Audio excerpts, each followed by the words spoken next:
Okay, so what we smiling at each other. Yeah. I told you, I can't.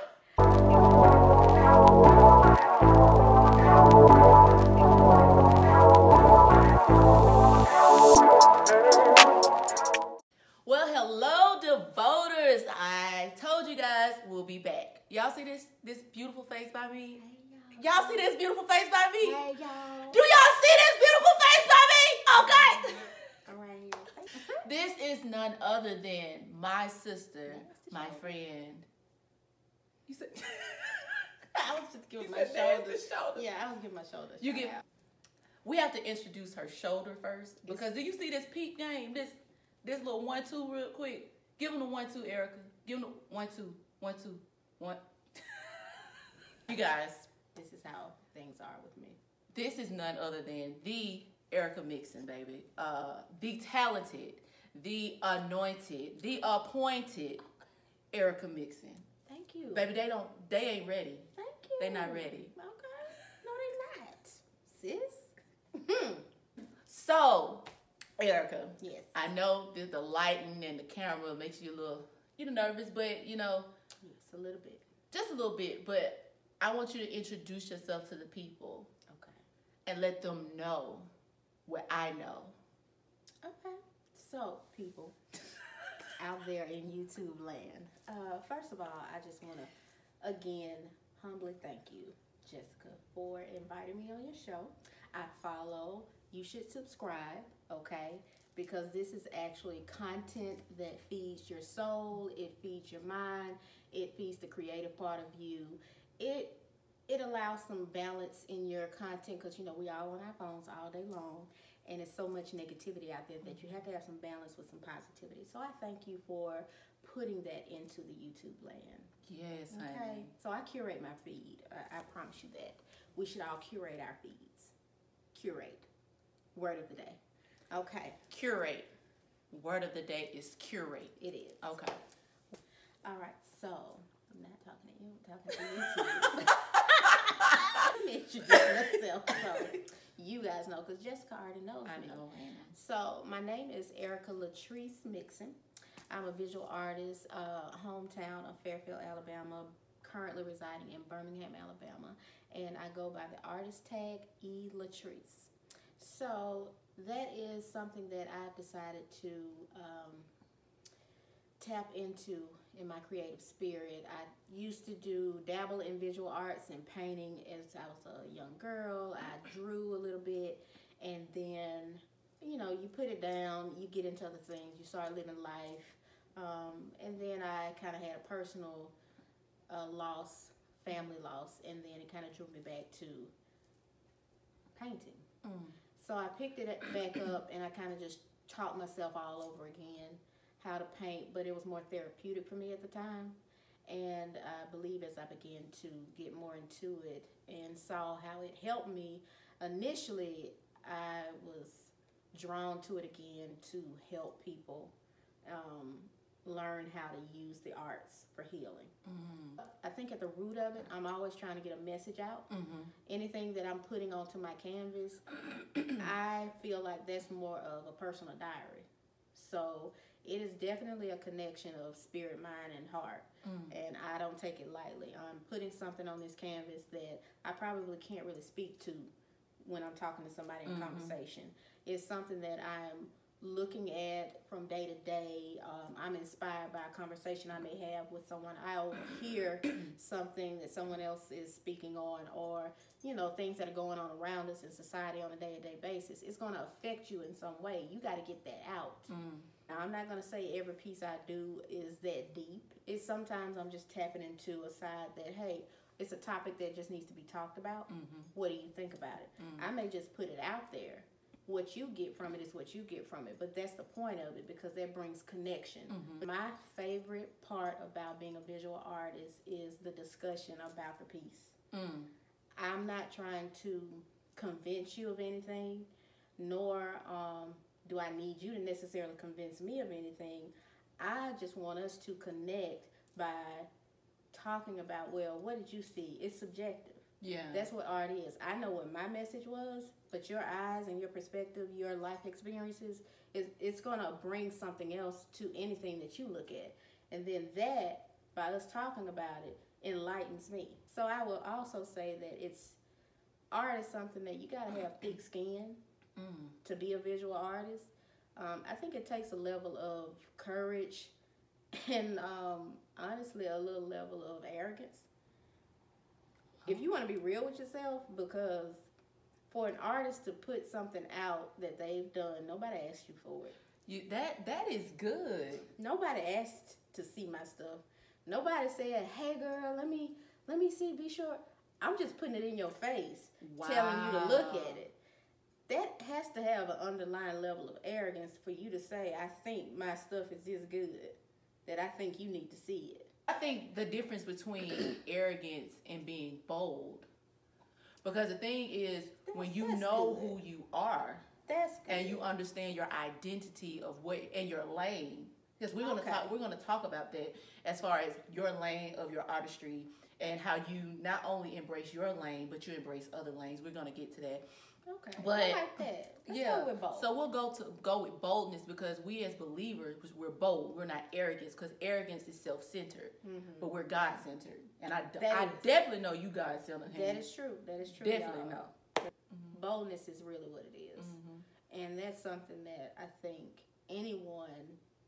It's hard to be bold about something that is so sacred to you.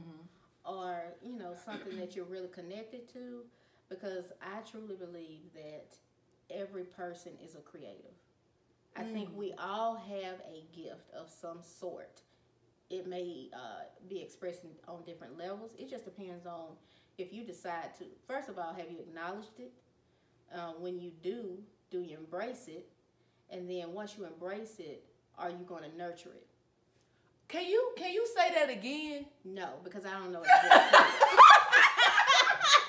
say. Girl, I say some stuff. You better get it. You better press pause and rewind it. I don't know what I just said, but I think it might have been good. It was good. Hey, I did hear the last part that you have to nurture it. We had nurture, we had embrace, and there was a third. Acknowledge. So acknowledge, embrace, and nurture. That is what every person, I believe, should do as a creative. And here's why I think we're all creatives. I'm going to say I know. Well, like she said, I'm God-centered, right? I'm very much a believer in God. But if you believe in God, if that is what you believe also, God is the first creator. He created everything, this universe, us as humans. And if you're made in his image, why are you any less? Come on. So if you come from him, or from the divine, however you identify, if you come from that, you are nothing less and nothing short of that power if you choose to acknowledge embrace it, and nurture it. And that thing in you is going to grow. That thing in you was set in place on purpose because there is some reason that it needs to be here so that another person can tap into it. We're all here just to get that thing out so that whatever else someone needs from you, because whatever I do, my art is made for whoever is out here made for. I'm not out here trying to be the next Da Vinci, Michelangelo. If it happens, it happens. That's great. But I know that there's a purpose in whatever it is. The visions that are downloaded into me, the things that inspire me are meant to be created for a bigger purpose than just me. So I'm just happy when it connects to the right person. So why you think you sitting there and not nurturing that thing? Because if you think about it, you delaying somebody else's progress. They waiting on you, sir, brother. So I started to look at it. Okay, y'all, I haven't always been here. Let me get you there. Let's go I had to grow into this mindset when it came to art. Now, outside of art, I've always been a driven person. I've always been somebody who's not afraid to take risk, who will try something new, who's going to try to excel and succeed. I've always wanted more. But art has been a bit of a struggle. Even though I felt like this was something that I wanted to nurture, I would struggle because I would compare.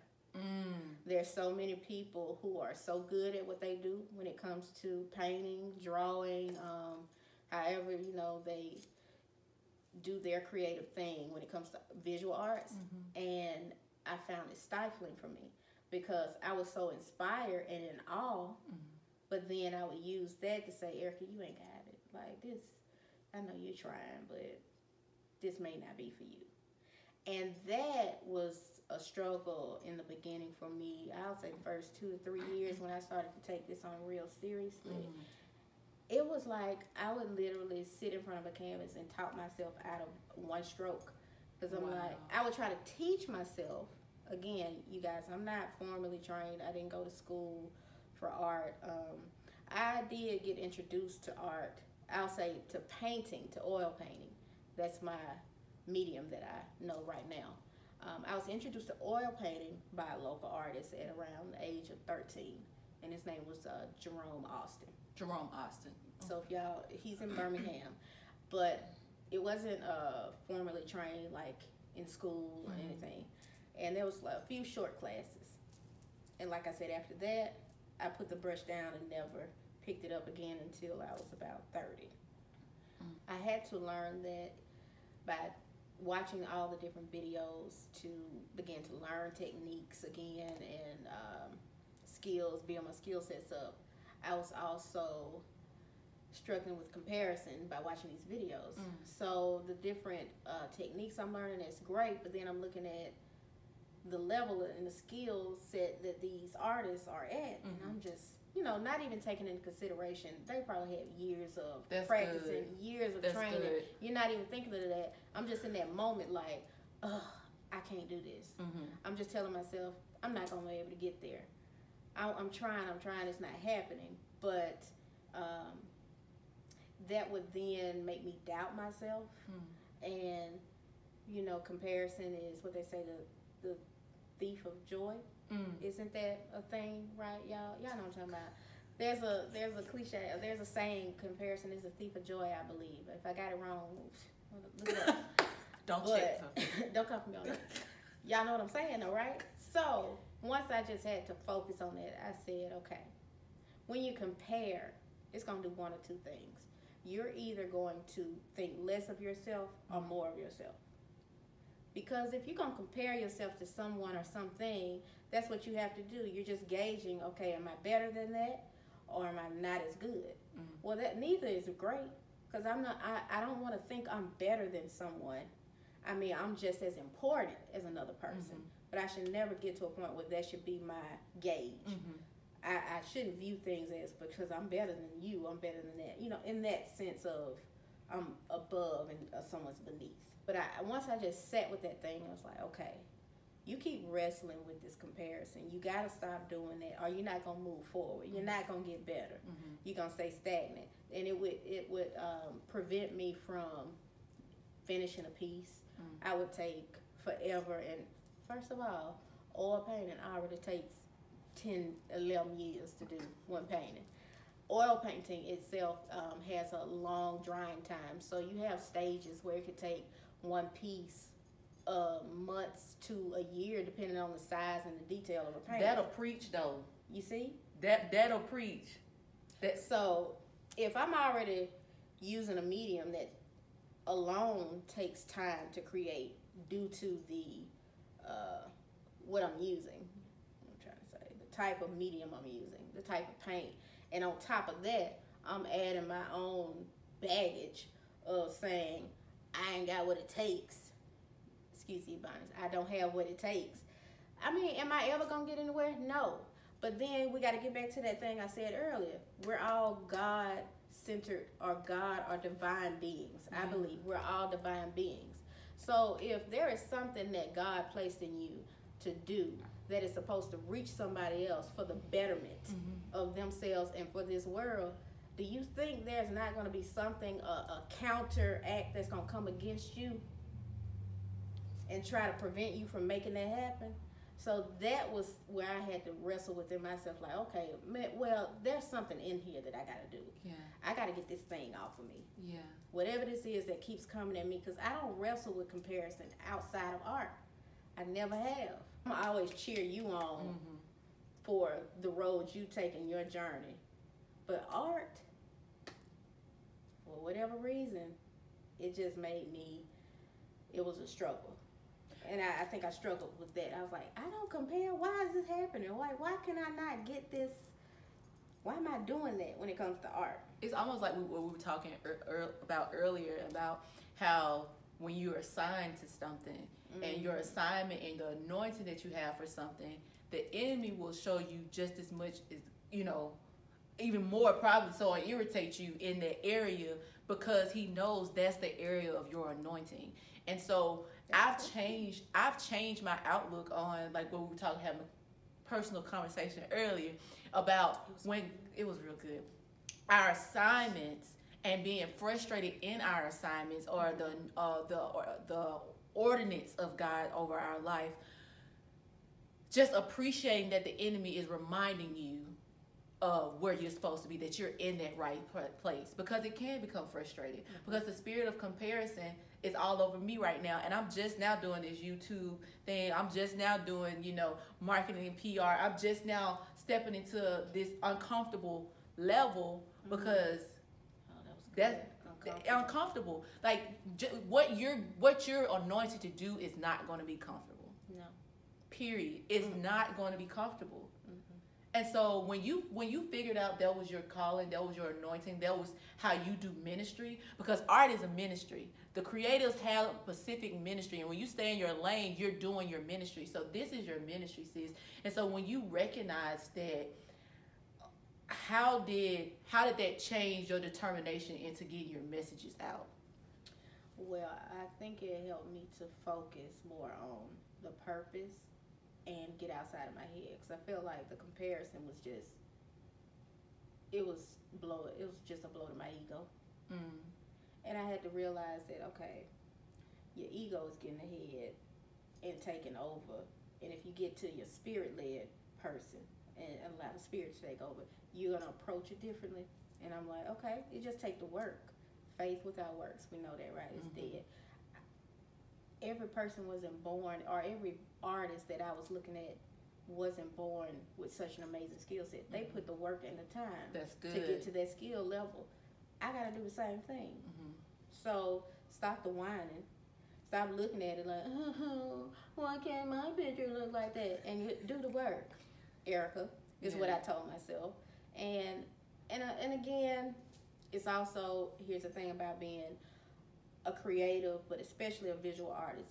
You definitely, I don't know if you, in the comments, you speak your piece, if this is true for you, you have to really be in a creative space, mentally, spiritually for some, to really do your work, do your best work. And that's also a thing. So I have to practice, and sometimes I have to drive myself or motivate myself to just practice so I can build the skills. But when I get in that creative zone, then I can really execute.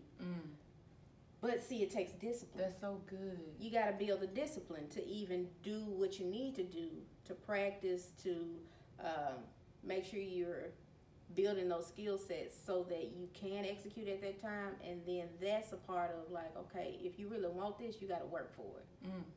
It's not going to just come to you just because you want it. That's good. And I mean, God can bless us all with these gifts, but that's all he did. It's up to you to work it. I'm in the process of trying to work it. I'm trying to still find myself as an artist. People ask, well, what type of art do you do? I honestly, right now, I just do the type of art that motivates me, inspires me, what I think would motivate others, what is just moving me at the moment. I will say this, it is going to definitely be Black art. I am about my people in every sense of it.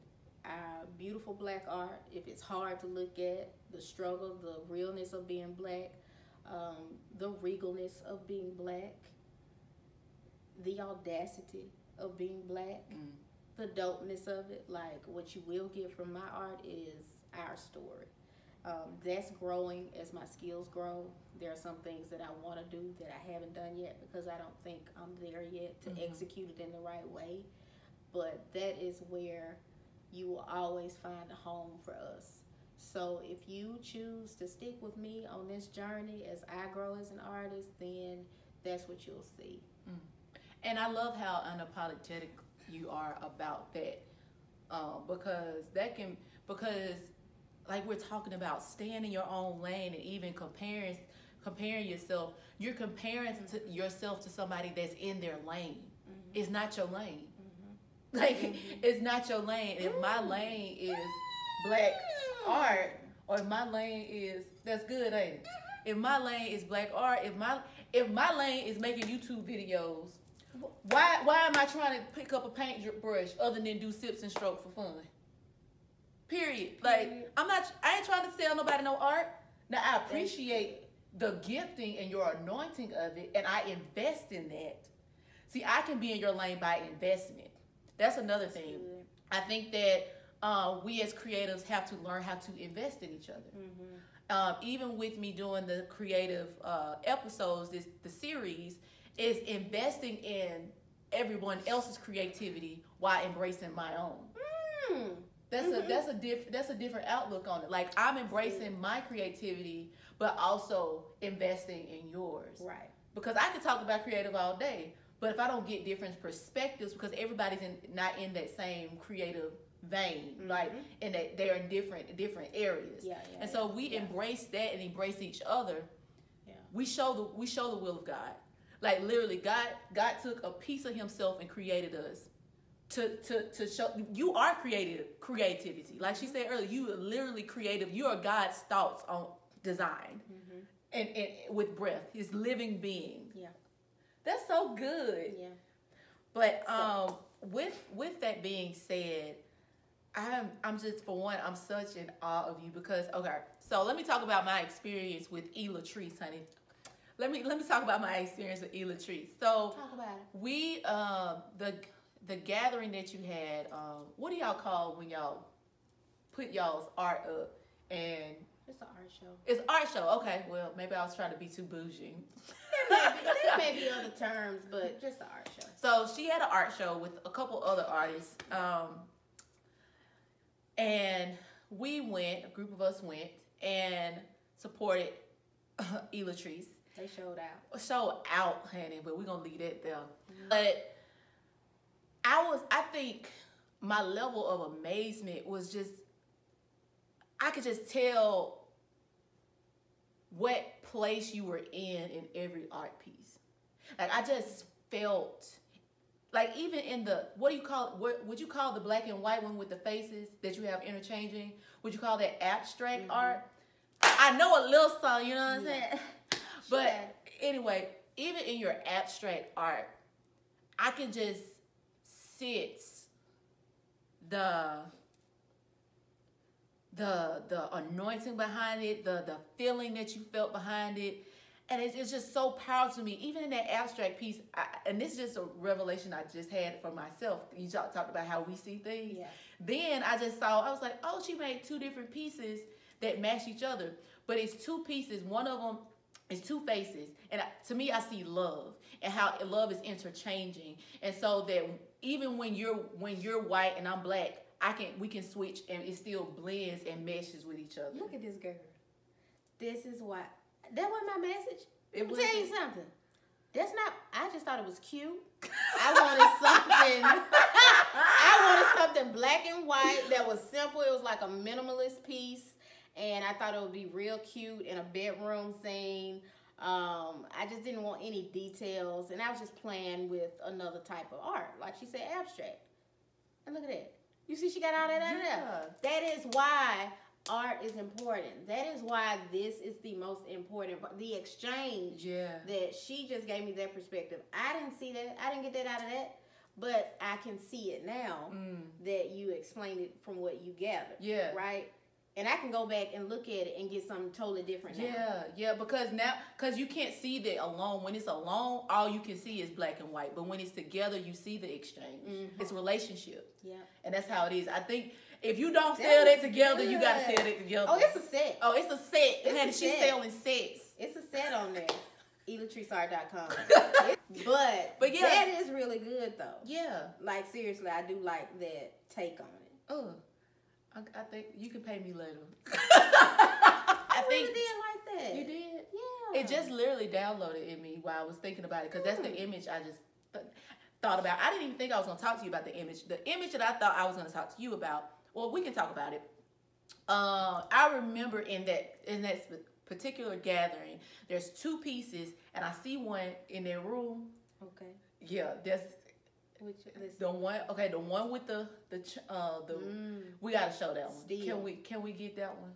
She got the piece. So the I'll talk about the other one because we'll show this one second. Yeah. So the first one I think about was when it was a boy and it's all blue and it's like he's in an ocean but he's crying.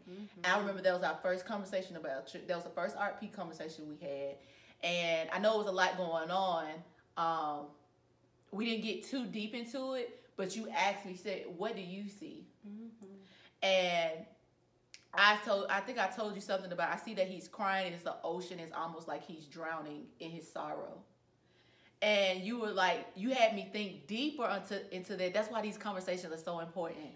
You had me think of it deeper in that because you had me think about the colors and the details of the strokes. And I look at art differently. I had an eye for art, but being connected to you, I'm able to think and expound on my understanding and try to understand where the artist was coming from.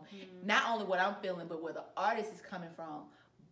But this next piece, though, is unapologetically black. I'm sorry. Like, it's so black. It's blacker than black. All right. So I want you to explain this piece. I'll hold it. I'll hold it. Okay, so I'm going to go ahead and say this is a print. First of all, my original is gone, but this is called Still, S-T-I-L-L, Still. So I wanted to express the fact that as black people today, we are still, unfortunately, fighting the same fight that we have been fighting for centuries. So, of course, we have the Pan-African flag in the background. This is unapologetically black afro. Okay. I just really wanted it to be bold and in your face. Like, yeah, this is all black. It's real black. And it's not just, I'm just trying to be real black and in your face, like, make you uncomfortable. Yes, make you uncomfortable. I'm trying to do both. I don't want you so uncomfortable. Like, okay, we get it. It's about being black. Yeah, but look at what's happening. So I wanted the fist to tell a story. So I had the woman's fist and the man's fist to show camaraderie. You know, that this is something we've been fighting together. Even though as black men and black women, our stories are even still different. Even though we're fighting the same fight, it's still a different journey that we fought as black women and black men. But the different articles around the wrist are very significant. So it's basically kind of taking you through the time periods of the fight that we've been going through. So I started off with the chains. So we, slavery, going through the 400 years of trying to escape that. And then we are still fighting. So this is a torn glove. So it looks like a black bracelet, but it's a torn glove. So that goes through when we as black people begin to, rise up and identify and be proud of our blackness. So, the civil rights era. And when we started to really come into our own and honor ourselves, like, no, we black and we gonna be black and we love it. And you gonna have to like it. That's just what it is. So that was, where that turn took. And then, unfortunately, we have now the Black Lives Matter movement. And I'm not saying, unfortunately, that it's a movement. Unfortunately, there has to be a movement today, still, unfortunately. So, same fight, different day. Same fight, different year. Same fight, different century, unfortunately. But I needed to express the struggle and the strength and the solidarity that we have as black men and women in this fight, and also the blood that was shed. Like, there's been so many deaths, unwarranted, people that have lost their lives for us to even still be here today to even talk about it. The struggles that they went through, our ancestors, that we couldn't even fathom. I don't even think we built for that. what they went through and endured. And you know, we live with some of these people in our lives today, our family members. We have people that are still living because we're not so far removed from the civil rights movement. Right. You know what I'm saying? That's not that long ago. So there are people we can still talk to, and you know, we just lost John Lewis as well. You know, there are people that are still very prevalent in this world who can attest and live and speak to what they went through. But I wanted that bloodshed to look real. I needed that blood to flow to show that even though we are in solidarity, we fought through even death. Even though we've got so much pain and loss, yet today we're still fighting this same fight. And I had, you know, little bruises and bumps on the fist, and just to show that, you know, we have endured things over time, and yet we're still trying. And I think we're just a resilient people. Yeah. We are so resilient. Yeah. It's on another level. But we're tired. Don't get it twisted. As resilient as we are tired in a way that it's beyond what you can feel physically. It's a soul-wrenching tired. I can't take this for granted. I can't take this art for granted. So I'm going to tell our stories. I'm going to put it in your face. I'm going to allow you to be uncomfortable. I'm going to allow you to be reminded. So it's not even just to introduce to generations that don't know, but it's a reminder for even our people, so we don't get so far removed and so comfortable and complacent in the opportunities that we have today. We just got to sometimes have that little gentle reminder that this is who you are, this is where you're from, this is what you want to make sure we don't go through again. Yeah. But even as you spoke that, I heard that I need to say this. So just because we are pro-black does not mean we're anti-white or anti-anything else. And I think, let's go, if we even revert back to the boldness of God that we should have, even as individuals. God, like literally, I was made this way. My skin, I was purposely made as an African-American woman because God deemed it so. So I should walk in that boldness. There's nothing wrong with me.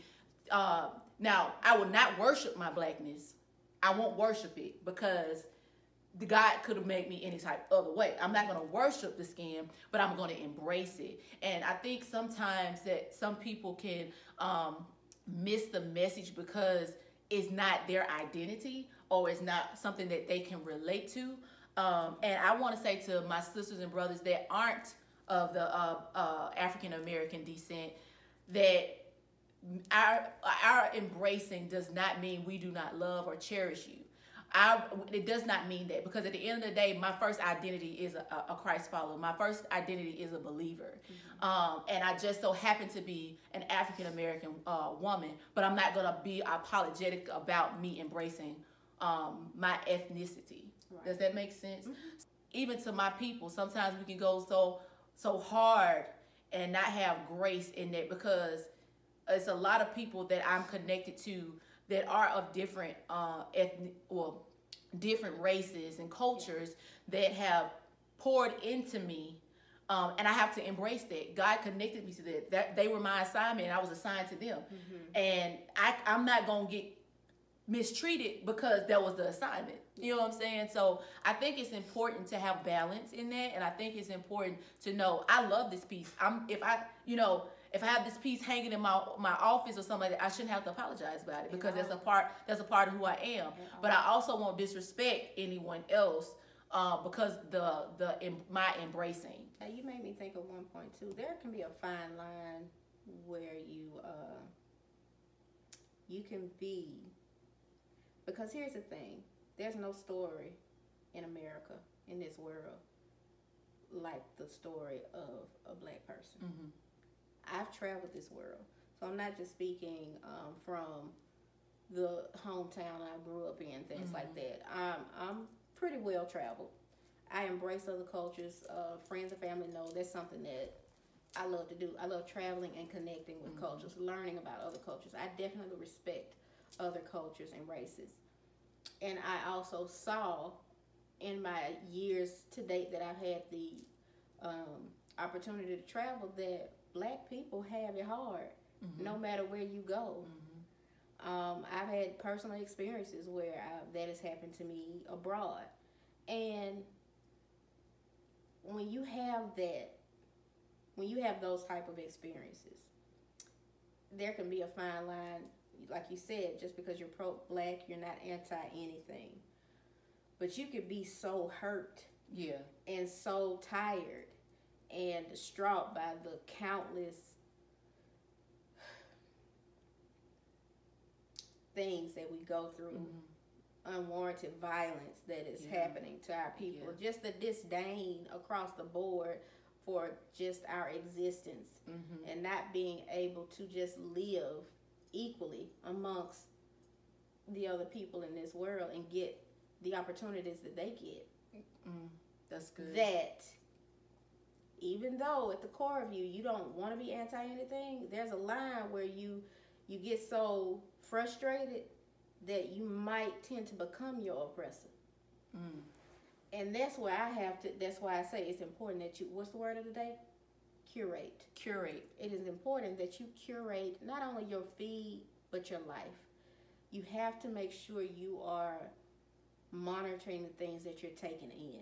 What are you feeding your mind? What are you feeding your heart? What are you feeding your soul, your body, the foods you eat? Because those things will begin to shape your thoughts. And you know, when your thoughts take shape, that's what then drives your action. That's so. So my art, I try to balance that. It's gonna be real. It's gonna be very real, but I try to also balance it with something very positive. So just as much as you might see pieces that will tap into some emotions that are not as comfortable, but they're the truth, I have other pieces that promote Black love. I want we need more representation. We need to be viewed as just as important as other people and races. And Black art is fine art. People. Black art is fine art. Me getting into this art world has also been an eye-opener, because there are, for whatever reason, fine art has a particular genre of paintings or the type of work that is considered to be fine art. And the darker it gets, it's harder. That's real. And that's just the truth. And unfortunately, and there's so many of these famous museums all over the world that have stolen from our ancestors from Africa, all these nice pieces that have come from our people, but they've been told that it was created a certain way, and it's not true. Black art is fine art. That's so good. That's a good place to end, that Black art is fine art, because that's something I didn't even think about, that could be a struggle for Black artists that are promoting Black art, because it is fine art. It's dope art. Like, no, it's art. Art is dope. So, Latrice. Yes. Erica. Yes, Jess. Thank you so much, sis. I really appreciate you being on here. Like, Thank you. I'm so honored. This conversation it wasn't even an interview anymore. Like, this conversation was just, I needed to hear a lot of things that you said. This was so good. So I want you to let people know how they can follow you. If you got an event coming up, say that. Whatever. Like, the people need to get in touch and be in touch, honey. Currently, I don't have any events coming up yet. COVID, But eventually, I hope to have something coming up pretty soon. But anything that I do have coming up, you can look on my website to keep up, and any new work that I have or anything you want to purchase or peruse and navigate. Merchandise, I do also design t-shirts, but I'm kind of going to tap more into the visual art. So you can catch that on elatriceart.com, and that's elatriceart.com. And social media, I'm on Instagram, e.latriceart, and Twitter, and... Because you ain't got Facebook, sis. I don't have Facebook. Oh, I got Facebook. I have a business page. I'm growing, y'all. I'm learning.